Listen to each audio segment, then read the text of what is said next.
Oke, gini, oke. Kalau kakak nggak mau sepakat nggak apa-apa lah, karena kita menghargai Kak Cicinya. Jadi begini Kak, coba kakak dengarkan penjelasan saya dengan baik. Saya pakai logika dan cara berpikirnya Kak Ica. Oke, baik. Poin yang pertama, Yesus terangkat naik ke surga. Yang mengklaim ini dalam tulisan Paulus Kisah Para Rasul nomor 1 sampai 11. Oke. Kemudian poin yang kedua, kakak bawakan poin yang kedua. Ini kalau dalam ilmu usul fikih ini namanya tahsilul hasil. Menghasilkan sesuatu yang sudah ada. Artinya sesuatu yang sudah terbantahkan, kakak timbulkan lagi syubhat yang baru untuk membantah, untuk menguatkan syubhat yang pertama. Poin pondasi yang kedua, klaim bahwa yang punya surga sendiri telah menyatakan kepada Paulus. Itu kan klaim Paulus juga, Kak. Jadi poin 1 dan poin 2 sama-sama klaimnya Paulus. Berarti poin diskusi kita adalah di Paulusnya. Sebenarnya Paulus ini mendapatkan legitimasi dia sebagai rasul, utusan Tuhan atau utusan Yesus atau orang dekat dengan Yesus. Kalau dalam istilah Islam kami sebut sebagai rasul. Legitimasi Paulus ini jadi rasul ini di mana Kak tertulis Kak? Kalau Nabi Muhammad SAW mendapatkan wahyu dari Allah Subhanahu wa taala melalui perantara malaikat Jibril, itu ada legitimasinya dalam surat Asy-Syura ayat 51. A'udzubillahi minasyaitonirrajim. Wa ma kana li basharin an yukallimahu Allahu illa wahyan aw min wara'i hijab aw yursila rasulan fayuhiya bi idnihi ma yasha innahu aliyyun hakim. Allah tidak berbicara kepada manusia langsung kepada manusianya, melainkan satu, wahyu. Dua, min wara'i hijab, di balik tabir, di balik hijab. Au dia mengutus seorang rasul dari malaikat sehingga dia mewahyukannya itu biidnihi, dengan apa yang dikehendakinya dan apa yang diinginkannya. Sesungguhnya Allah Maha Tinggi lagi Maha Bijaksana. Ada legitimasi. Dan saya sudah sampaikan tadi, legitimasi Nabi Muhammad mendapatkan wahyu dalam surat Al-An'am nomor ayat yang ke-19. Kakak tadi masalah Yesus naik terangkat ke surga, secara logika nggak mungkin. Kenapa? Yang memberitakan itu adalah Paulus, sedangkan Paulus nggak pernah naik ke surga. Kemudian kakak bawa lagi klaim yang kedua. Klaim yang pertama aja nggak terbukti, tapi kakak bawa lagi klaim yang kedua. Klaim yang kedua kakak mengatakan ini pemilik surga langsung, yaitu Yesus yang memberitahukan kepada Paulus. Ini lagi-lagi klaim. Kenapa? Karena klaim kedua ini ada dalam suratnya Paulus. Kalau begitu kita konfirmasi dulu ke Kak Ica. Sebenarnya Paulus ini dapat legitimasi dari mana dia sebagai rasulnya Yesus? Tunjukkan ayatnya kepada saya, di mana saya bisa baca di Bibelnya Kakak. Silakan. Oke, baik. Gak masalah kalau Ustadz mengatakan tentang itu. Kalau Ustadz mengatakan itu kan klaim Rasul Paulus kan? Ya. Itu itu kan hanya dia yang berbicara kan? Itu kalau misalkan Ustadz menyatakan seperti itu, saya pun bisa menyatakan seperti itu Ustadz. Itu bisa aja klaimnya Nabi Muhammad. Karena tidak ada satupun saksi siapapun yang menyatakan bahwa Nabi Muhammad ketemu dengan malaikat Jibril. Dan bisa jadi Al-Quran itu adalah klaimnya Nabi Muhammad sendiri. Itu bisa saja saya sampaikan seperti itu, gitu. Sebentar Kak. Pada iman. Klaim itu, kalau kakak bilang itu klaim, saya buktikan dalilnya, datanya surah Al-An'am nomor 19. Kalau kakak klaim Paulus sebagai rasul, di mana tertulis? Legitimasi kalau kakak bilang itu klaim saya bahwa Nabi Muhammad ketemu malaikat Jibril dapat wahyu dari Allah sekalian. Saya bisa buktikan itu dengan data dalil dari Al-Quran surah Al-An'am nomor 19. Nah, kalau kakak mengatakan bahwa Paulus mengklaim sebagai rasul utusan Yesus, itu di mana tertulis? Legitimasinya di mana di Bibelnya kakak? Itu yang aku minta dari tadi.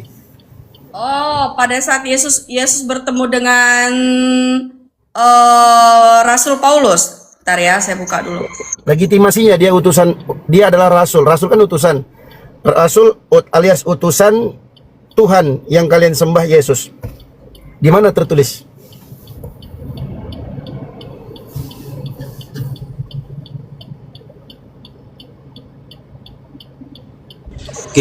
Kisah Para Rasul 9 pasal 7, Cak.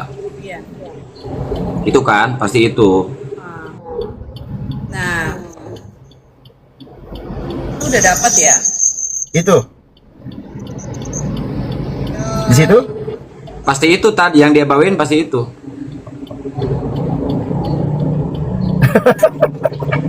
Senyum dulu kak, santai sambil minum.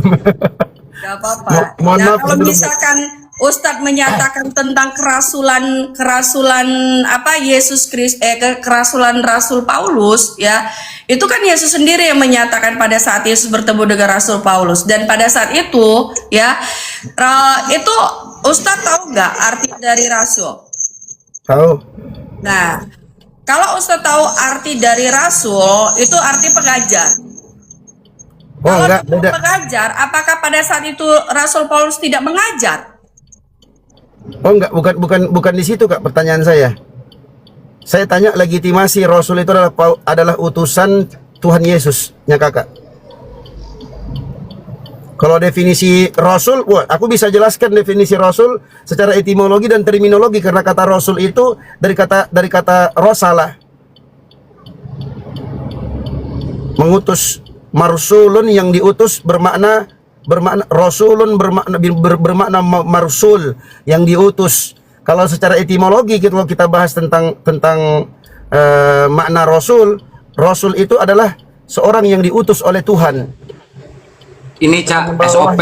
Ada nggak SOP-nya kalau Paulus itu dilantik jadi Rasul? Siapa yang menunjuk Paulus jadi Rasul? SOP-nya ada nggak? Itu legitimasi namanya, legitimasi. Iya. Kalau Al-Quran banyak, kalau kakak tanya pertanyaan yang serupa, di mana Nabi Muhammad itu disebut sebagai Rasul? Mana legitimasinya dari Tuhanmu, yakni Allah? Ada dalam Al-Quran. Allah Subhanahu wa Ta'ala berfirman, Muhammadur Rasulullah. Muhammad itu adalah Rasul utusan Allah. Surah Al-Fat ayat 29. Sekarang saya tanya pertanyaan kembali, di mana legitimasi bahwa Paulus ini adalah Rasul Tuhan? Yesus kan Tuhannya kakak. Nah, Rasul Tuhan Yesus itu di mana tertulis? Jadi kisah para rasul itu, bentar ya. Ya Nah. KPR itu kan Paulus yang tulis kak, KPR kak. Iya, tetapi di situ pada saat kalau bisa kan gini loh, kita nggak, kalau misalkan Ustadz bilang di mana di situ ditulis bahwa ya Yesus itu menyatakan bahwa Rasul Paulus itu adalah rasul, di mana ayatnya? Nah, kalau di Al-Quran itu ada ayatnya. Itu kita kembali lagi, Ustadz. Itu kita kembali lagi tentang yang namanya klaim, ya. Enggak. Nah, itu nih, tunggu sabar ya. Kenapa saya bilang klaim? Ya, karena tidak ada satupun di dalam Al-Quran menyatakan bahwa Allah ini bertemu dengan Nabi Muhammad. Tetapi di situ dikatakan Allah memberikan wahyunya itu melalui malaikat Jibril. Dan itu klaimnya siapa? Klaimnya Nabi Muhammad sendiri. Dan pada saat Nabi Muhammad pada saat di dalam Al-Quran, ini Ica ya. Kalau di Al-Quran ada ayatnya itu berbicara tentang Nabi Muhammad itu adalah rasul. Ini ayatnya. Nah, itu kan klaiman Nabi Muhammad. Itu kan Nabi Muhammad sendiri yang menyatakan. Kalau memang Nabi Muhammad itu adalah rasul, seharusnya ada saksinya. Saksi di mana Allah menyatakan tentang kerasulan Nabi Muhammad. Kalau Ustadz bilang ya itu Ica Allah sendiri saksinya. Lah ini Tuhan Yesus sendiri saksinya pada saat dia bertemu dengan Rasul Paulus. Nah, jadi kalau Ustadz mau menyatakan tentang secara logikanya aja gitu. Ini kita berpikir secara logikanya aja gitu tadi. Nah, kalau Ustadz mengatakan itu kan klaimnya Rasul Paulus. Itu klaimnya Paulus sendiri. Paulus sendiri yang menyatakan dia bertemu dengan Yesus. Sedangkan di dalam Al-Quran pun menyatakan seperti itu. Nabi Muhammad sendiri menyatakan bahwa dia ketemu dengan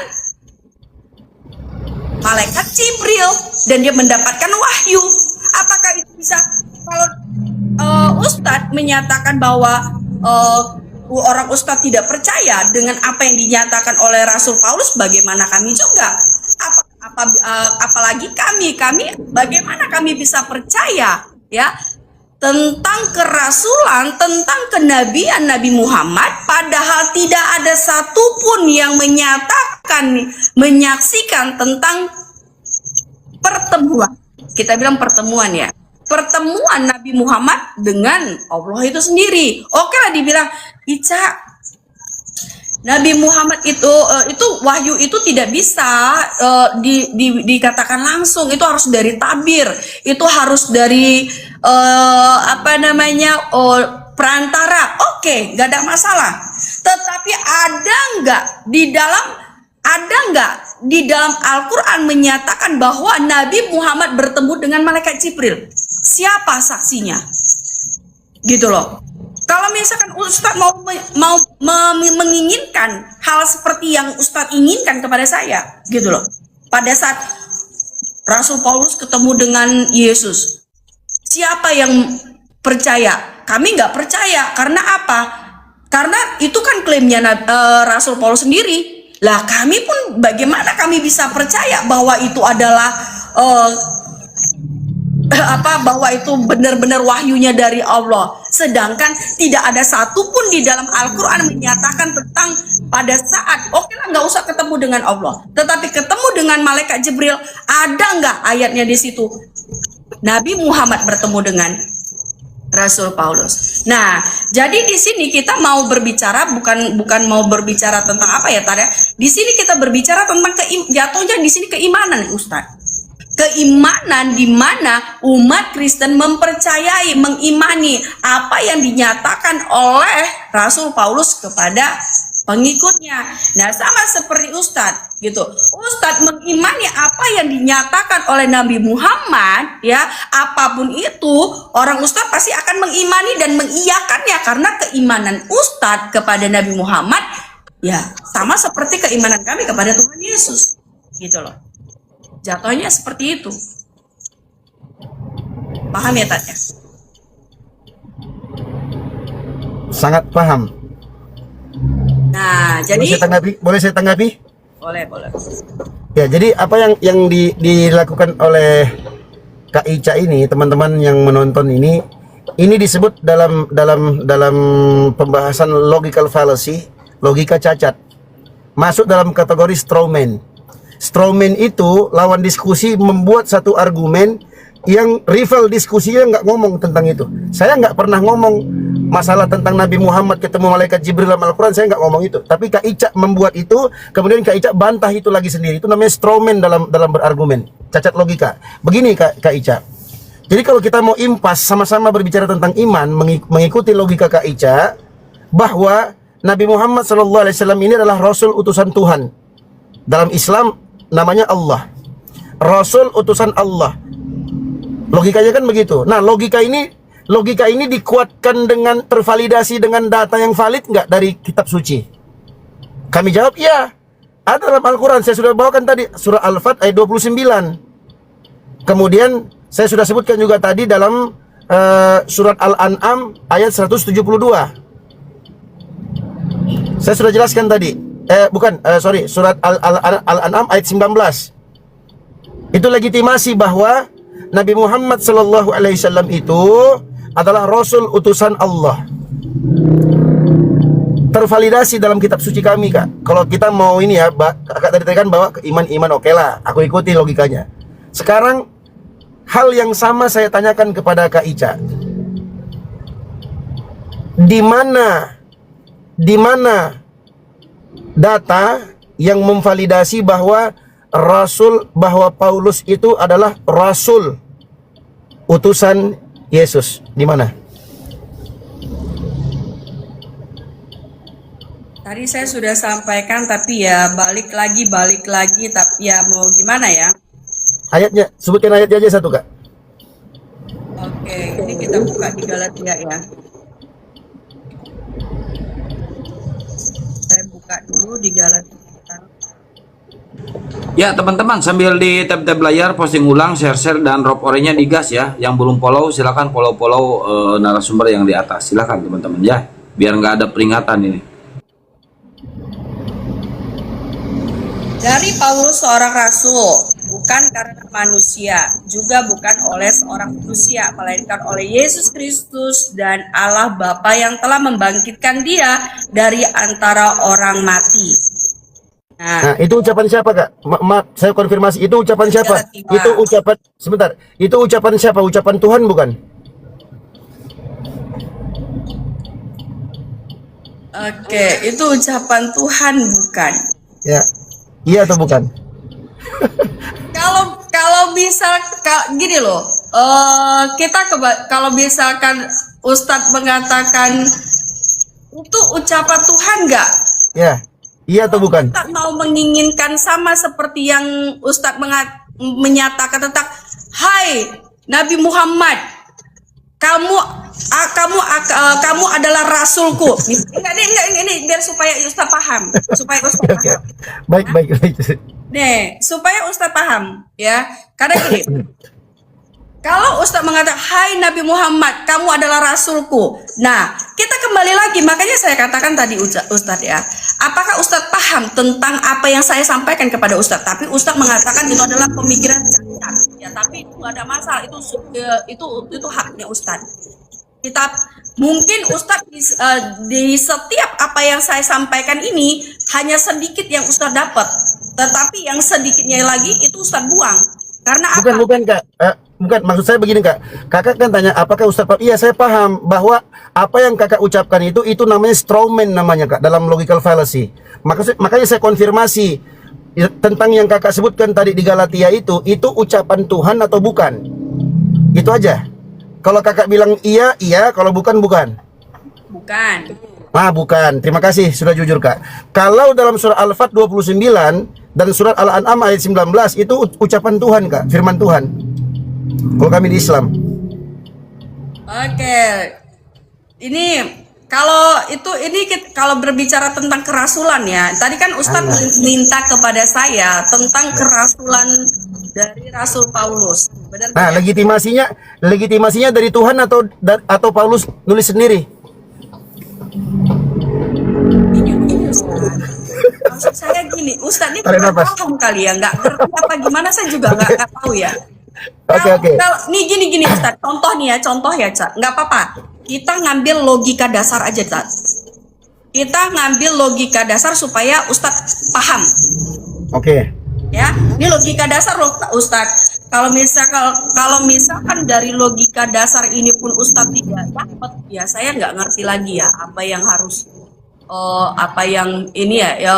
saya angkat tangan, jujur. Oke. Ya, ini kita ngambil logika dasar. Kenapa para murid-muridnya menyatakan, kenapa para muridnya dikatakan di situ ya? Itu kan kalau bicara tentang Galatia, siapa itu? Itu kita berbicara tentang murid-murid Tuhan Yesus. Banyak ayat di mana di sini dikatakan ayat-ayat klaim kepemimpinan Rasul Paulus itu di Galatia 1 ayat 1. Di Roma 1 ayat 1, 1 Korintus 1 ayat 1, 1 Korintus 15 ayat 8 sampai 9, Efesus 1 ayat 1. Nah, kalau Ustadz menyatakan, apakah Yesus sendiri yang menyatakan itu? Apakah Yesus sendiri yang menyatakan, Hai Rasul Paulus, aku katakan bahwa engkau sebagai rasulku? Kalau Ustadz mau menginginkan sama seperti apa yang Ustadz sampaikan di dalam Al-Quran, bahwa Allah menyatakan tentang kerasulan Nabi Muhammad, ya, itulah perbedaan. Makanya saya katakan itulah perbedaan di dalam iman kita. Ini makanya Ustadz harus lebih pahami. Keimanan itu artinya apa? Kenapa? Ya, ini saya sampaikan lagi, ya.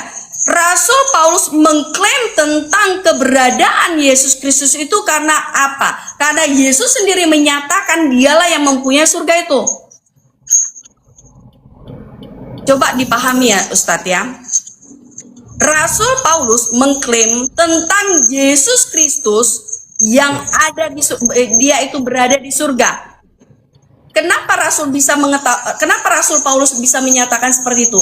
Pasti ada ucapan dari sang pemilik surga.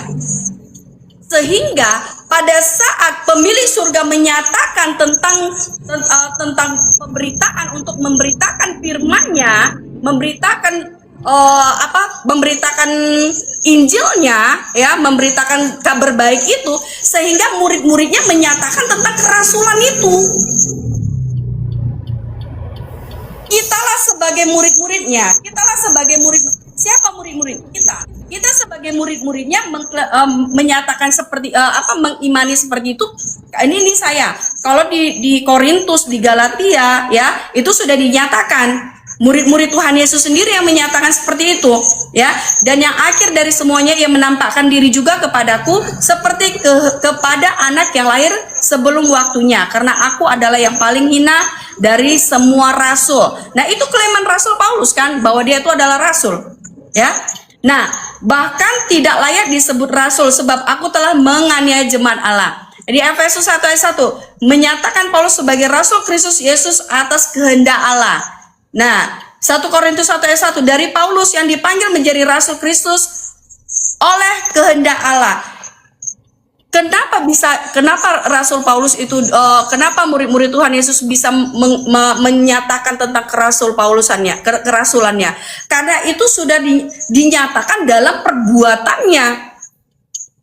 Apa yang diperintahkan Tuhan Yesus kepada Rasul Paulus? Memberitakan kebenaran itu, memberitakan kabar baik itu, sehingga dia menyatakan itu semua, gitu loh. Nah, kalau di dalam Al-Quran, Allah sendiri menyatakannya. Rasul Paulusan Nabi Muhammad, Allah sendiri menyatakan Ica. Allah sendiri yang menyatakannya. Itu kan klaiman Nabi Muhammad. Nabi Muhammad sendiri yang mengklaim. Dari mana kami bisa percaya bahwa Nabi Muhammad itu benar-benar rasul? Dari mana kami bisa percaya bahwa Nabi Muhammad itu benar-benar dipilih oleh Allah, sedangkan tidak ada saksi nyatanya, tidak ada bukti nyata